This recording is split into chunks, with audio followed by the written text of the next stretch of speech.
Today's episode is all about TiFF 2016. We speak with directors, actors, and producers from Nigeria to the Caribbean, sharing their journeys in filmmaking. Right now on Caribbean Vibrations. You're watching Caribbean Vibrations TV, and we are enjoying TiFF 2016, and we're here with the lovely Omoni Oboli. How are you doing today? I'm very well, thank you. How are you? I'm good. I'm a little sweating because this heat is killing me right now. I'm from the Caribbean. You're from Africa. We're used to this. We're not going to worry about that. Now, you're an actor. You're a director. You're a screenwriter. You've won awards. You were in Anchor Baby, which is a film I enjoyed. And I mean, Lonzo, big up to Lonzo and everybody. What was that experience like working on Anchor Baby? Anchor Baby was amazing. Lonzo is just such a fantastic director. It was his first movie as a director, but no one could tell. Because, I mean, I didn't even think it was his first film. Because I came on set and Lonzo knew exactly what he wanted. He knew how to get what he wanted. He was just so precise. He's just one of those people who know what they want and they have to get what they want. And as a director, that really helps. So it was an amazing experience working with him.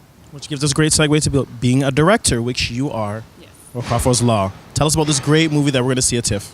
Okay, let me start by saying there is actually a term, Okafor's Law, in Nigeria. And Okafor's Law simply states that if you've been with a woman before and you did a good job in and out of the bedroom, especially in the bedroom, you forever have access to that woman. So it mostly applies to men. So men have that feeling that, if you've been with a woman, you forever have access to her. It doesn't matter what happens in her future or whatever, right? So that's the premise of the story. So we have Chooks, who's our lead character, and Chooks feels like Okafor's Law is a law that works 100% of the time. So his friends, they had a bet. And his friend said, you know what, we're going to get 3 women from your past. Let's see how Okafor's Law works. Let's see if you can get all these 3 women to sleep with you again. So everything that went on in the 3 weeks that, he was given, that's what the movie is all about. Now, speaking in regards to that, you've done this film. One of the things we're here as Caribbean Vibrations is a lot of Caribbean people watch Nollywood films. And I also think there's a heightened sense of awareness, the fact that we are all African people. We just happen to be in a different part of Africa. Now, have you seen that? A scene with the people in the Caribbean just embracing these films as well? Yes, definitely. I have a lot of Caribbean friends. I have a huge fan following in America. They're all Caribbean people. And I totally love them. I've partied with them so many times. They love our movies. They love the Nollywood actors and actresses. It's like we're one. It's like one big happy family. You know what I mean? I like the fact that we have this oneness thing going. It's refreshing. Now, is there anything else you'd like to tell our Caribbean Vibration viewers? Well, I'd love to say thank you so much for the love and the support. Thank you for watching our movies, for supporting us, for embracing us. We'll keep doing great movies. We'll keep putting it out there and just, you guys have fun with us. Thank you. Perfect. And you're watching Caribbean Vibrations TV. This was not an easy process. 5 years, one of the largest budgets ever. How'd you go through it? And I got to ask you this. In a digital age, you decided to shoot Super 16. Why? Beautiful. That's a lovely question. Unfortunately, I got stuck in time. This film, I've always wanted to do this film on Super 16. Fortunately, in 2009, I had the opportunity. That's when this project started. So everything was on ground from 2009. Then I applied for the support of the army. And then my younger brother, I talked about him last night, who was a producer on this set, passed on. He took it and he passed on in the process. Then also I had secured a deal with Kodak in Dubai, for the facility in Dubai, which was like second to none. So it's like I'm doing this with the support of the Nigerian Film Corporation, with the support of Kodak, so I wouldn't break bank to make this film. And then, and unfortunately, he passed on, and it lingered. You know what it means for someone to start something and not finish it, and then each time you touch or do anything related associated with this project, the memories come back. So it's still haunting me till today. But then it took us like another year. We had to break up and then follow the army again, 2 years. By the time the army approved, it passed through 2 service chiefs, because they changed service chiefs 3 days after my younger brother passed on. So I was called to the Army headquarters to start my application all over again. That was to last for another year. So you see, while we're doing this, my dream of Super 16 was dwindling, but I held on to it. I said I must can this in Super 16 for historical purpose. It's a historical film done in a format that is going into extinction. That's good. It's also part of history. So our resilience brought us thus far. There's no going back. The film had to be made, and it was made on Super 16. You're watching Caribbean Vibrations. Give us a call at 416-451-8596 or email us at caribbeanvibrationstv@gmail.com. Caribbean Vibration.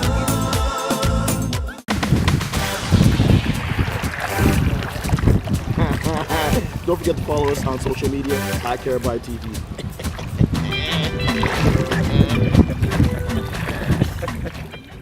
You're watching Caribbean Vibrations TV, and we are here with the one and only Miss Odessa from King of the Dancehall. How are you doing today? I'm doing so good. I'm a bit hoarse, though, from last night. I love it. I love that. Now, tell us about King of the Dancehall, because I know it was Nick came down, got inspired. How did you guys connect?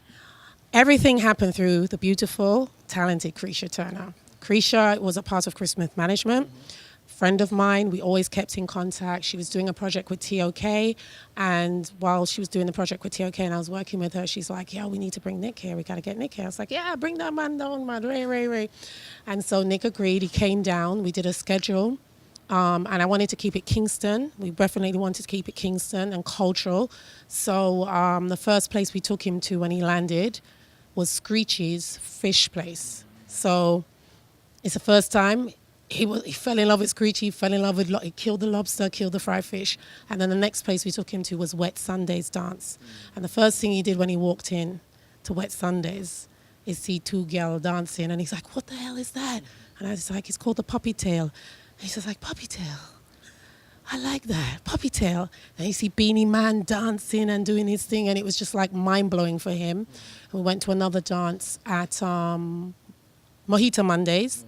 And we were both looking at the same set of dancers doing a routine, and I turned to him and said, let's do a movie. And he goes, I was just talking to his boy about that 5 minutes ago. Yeah, let's do it.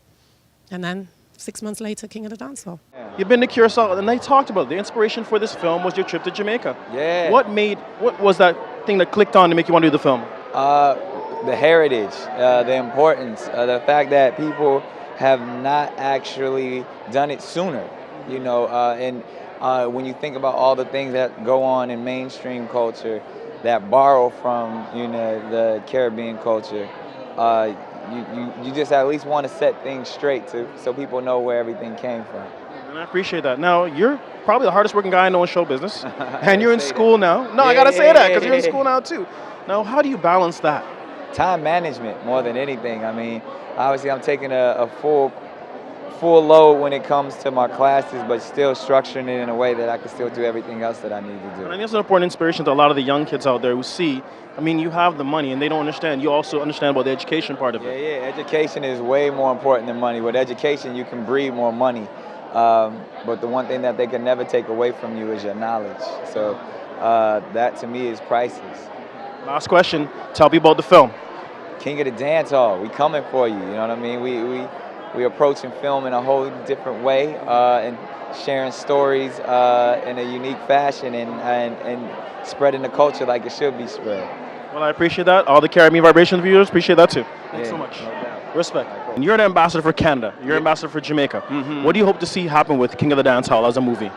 You know what? I just hope that it's exposure, because ever since I came out here, my very first song that I ever released to the public was called Naughty Dread, and it was kind of embracing my roots and my culture and kind of infusing my heritage into what is, prevalent in North America. So I hope that this film does the same thing to just further the legacy of Caribbean people. How you doing, Mr. Gossett? How you doing? I wasn't going to talk to bald-headed men, man. Oh, well, hey, we're looking good together. Exception. I appreciate that. So what was your inspiration to draw you to this film in the first place? Because of my relationship with Nick and his family. I used to hang out with Grandpa. We made a deal. He directs me and I direct him. So this is the one he directed me in, and I'm going to direct him in a movie next year. Okay, really nice. Now, you play a minister in the role. Tell about the inspiration for that role. He was after my daughter. I can't hear one of them no good guys dancing in the dance halls. I had to make sure that he was on his P's and Q's. And we kind of get involved and I get to like him. I know I'm the bad girl. Listen, all I know is when I start to bring up, I'm like, oh my gosh, I have to play a villain. I have to get into character. When everybody's like, yo, the villain's normally everybody's favorite. So to me, I remember I watched Pulp Fiction. I watched Swordfish with Halle Berry. And I saw a couple, where the hot gal was playing the bad gal. And I had some inspiration from those two movies, definitely. All right, Caribbean vibrations, so you can relax now while go on. You good? No, yes. You understand? You understand? Okay, good.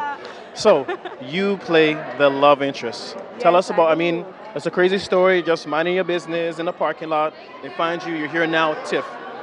I'm here at TiFF representing the local Jamaican scene. I'm basically the first one doing this for the Jamaican audience, for the Jamaican people, so, I have to represent. How crazy is the dance crew in Jamaica? Because everybody know about Bogo, Rest His Soul, and all these different people, but how crazy is it now in the dance hall? Oh, it is so big in Jamaica, and it's not only in Jamaica, but it's spreading worldwide. It's a really, really big deal right now. Do you know any dancehall dance? I know some dance, but more Willie Bonks and older things like that, but we won't go in there because I'll just date myself. I don't want to do that. But again, we're so proud of you. King of the Dance Hall, red carpet, TiFF. Thanks for your time. Thank you very much. King of the Dance Hall, for all the yardis, why should they come see this movie? You're checking it out tonight. Why should they come to the movie? It is coming out of Jamaica. It is originated from the most bombastic culture you can think about. We are everywhere, we're into everything, and we just added extra little flair. So you're going to see that flair in the movie. I think so, because every time I meet a Jamaican person, there's something about you guys, this bravado, this swagger. You know they're from Jamaica, that's a good thing. Now, one thing I've also noticed too is that you guys are very proud people. Yes. 50 years have done come and gone, you know what I mean? So what's next for you as Lennox Lewis?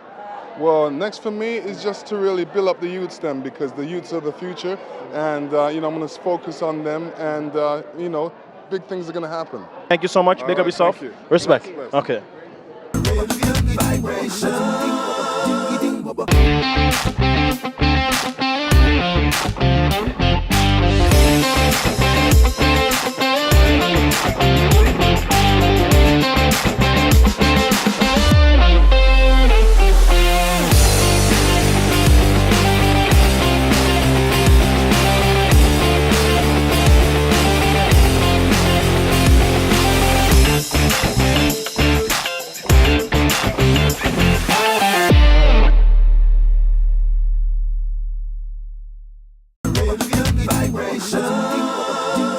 You're watching Caribbean Vibrations, and we heard the lovely star of the wedding party. How are you doing today? I'm very well, thank you. Now, first time in Toronto?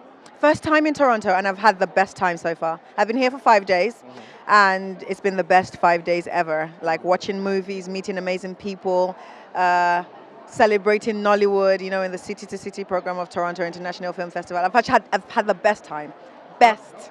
Well, thank you. The City of Toronto thanks you. The Caribbean thanks you because, we run Toronto. Caribbean people run Toronto. So it's actually interesting because I'll talk to a lot of different people from the City to City program, and I just want to say we're very proud of you guys in Nollywood because we watch your movies. We get to see our stories told by our faces. Yeah. So, that's very important. So what is it that you think how we, as the Caribbean, connect with Nollywood? Why do you think that is? I'm not sure. Okay, a couple of things. I think we're very family oriented. I think we're very funny people. And I think we're very proud of where we're from. These are only a few things that connect us. And the fact that there's this camaraderie between us as well, it's almost unspoken, but it's there. And I think it's just amazing that Nollywood is being watched in the Caribbean. That's just great. That's amazing. And if you guys had stuff, we'd watch as well. And I think it's about time that we start supporting each other. We're brothers, we're sisters. It's about time that we start investing more in ourselves and in our movies. And let's be honest, there's a movie that's coming out soon. It was shot in Jamaica. A Trip to Jamaica by AY. And a part of that was shot there. And the fact that there's this a bridge there's a bridge now and there's no gap anymore. I think it's about time that happens, and I just think it's an awesome time to be a part of Nollywood and a part of Africa in the whole, to be honest. So I feel very blessed. We are here with award-winning director Kemi. How you doing? The Wedding Party, big film to start off the City City program for TIFF 2016. How are you? I am fantastic. My nerves are gone. Well, I mean, almost gone. But yeah, I'm doing great. I'm just so honored. I'm so grateful for the response that we're getting and the reviews we're getting. It's such a great time. Well, you and I have talked a couple times now during the festival, and the question I always ask you, you're from Nigeria, I'm from Barbados. Tell me about what is...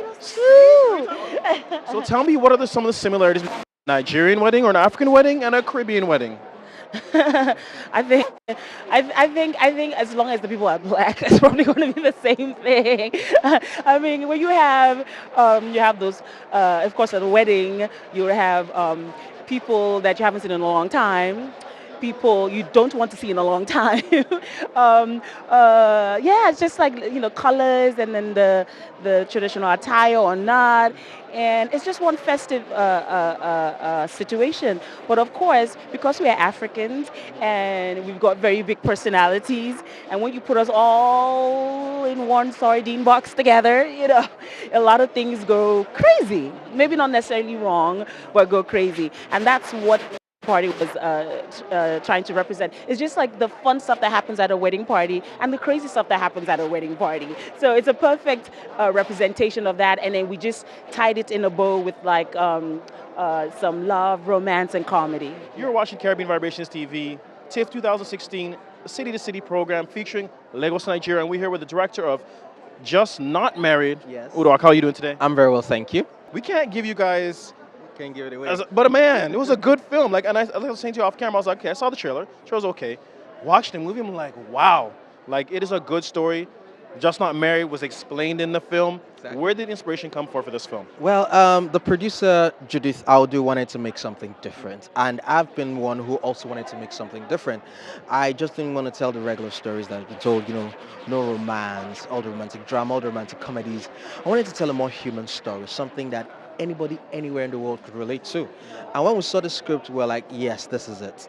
After months of going back and forth on tightening the script, tightening the screenplay, we eventually got Just Not Married. In fact, we wanted to change the title, but after a month, we didn't have, no title was coming, and we're like, you know what, let's leave it. We'll work with it. But it fits perfectly. It fits perfectly. It fits perfectly. As much as it's a director's film, I know it couldn't have been such a success without a great team behind me. These are people who, for a number of them, this was the first time they were going to be working on a feature film. And it will interest you to know that when we wanted to make Just Not Married, we wanted to make it as a TV movie, straight to TV. But in post-production, we realized we had actually imputed a bit of skill in it, and it will look good in the theaters. So we took a chance and went to the cinemas, and the response was amazing. And next thing we know, TIFF is saying, your film made it to TIFF, City to City Spotlight. And this is Judith's first film as a producer. It's my first film as a director. And I'm like, it's so awesome. It's so overwhelming. It's so humbling that we are making the kind of films that the world is taking note of, because it's such a universal story. Well, I mean, I got to say, it is a universal story. Your cast, Judith, we know, Scene Stealer, the guy who played Duke, and Letty, awesome. Like, I mean, especially Duke, he had a quiet confidence about him, and I mean, he was always in control. His character was always in control. If you want to find out, you got to watch the movie. Yes. I can't tell you anything else. I can't think anything else. Thank you so much for your time. Thank you very much for having me. It's such a pleasure. Always a pleasure talking with amazing directors, and you're watching Caribbean Vibrations TV.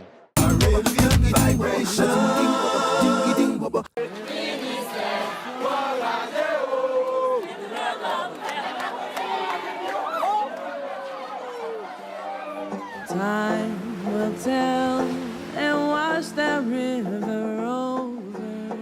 You're watching Caribbean Vibrations TV, and we are here today with the amazing director, Guetty Felin. How are you doing? I'm well, thank you. And you? I'm awesome. I want to thank you for taking this time out to speak with us. The first question I'm going to ask you is a pretty simple question. How did you get your start in film? How did I get my start in film? I think film came to me because I wanted to see ourselves on the screen. I wanted to see our stories. So it sort of like, it became a duty, basically. And so cinema was sort of like my own little personal sanctuary. and it was a place for me to create sort of like another world than what the world that we were living in. So I can say cinema came to me. As a director, I felt like compelled to tell our stories because I was not seeing those stories. Yeah. I like that. Now, you've done films on Haiti before, but this is your first fiction film, and it's called Haiti, Mon Amour. Tell us about that. I always say that that film for me is a love story to this country, a country that that I ache for, a country that frustrates me at the same time. So living it in the diaspora is like living in Haiti. You know, it's with us, it's in us, and we get very frustrated when we hear what's going on in the country. So it's a country that frustrates me, that aches me, but yet I'm deeply, madly in love with. So I always say, so this film is really like a love letter to this country, and it takes place in post-quake Haiti. After you know about the quake. It's it's a devastating event that took the lives of 300,000 of our compatriots. And it left so many of us, without siblings, basically, And even if we didn't lose people directly, for me it was like losing family. And then I started to look at my compatriots and the grace with which they were mitigating that disaster, the grace and the poetry and the strength and the courage. That gave me courage, and I wanted to show that. In essence, the film is really a homage to that grace and that beauty and the courage of my people. They inspire me. They inspired me to make this film, basically. So this is a film that I give back to Haiti, and I give back to the outside. That I give to the outside world. That I offer to the outside world as well, because the film is really a film that I want. For when people see it, that they become in conversation with Haiti, but on her own terms, And so I always say that. I say, like I don't have an agenda when I make films, but I have one little agenda, and that agenda is that we're talking on, on the same level, and that the world is not seeing as these perpetual others all the time. Thanks for watching this week's edition of Caribbean Vibrations TV. Don't forget to check out our social media at Caribbean TV, or check out past episodes on CaribbeanVibrationsTV.com. I'm your host, Alan, and we'll see you next time on Caribbean Vibrations.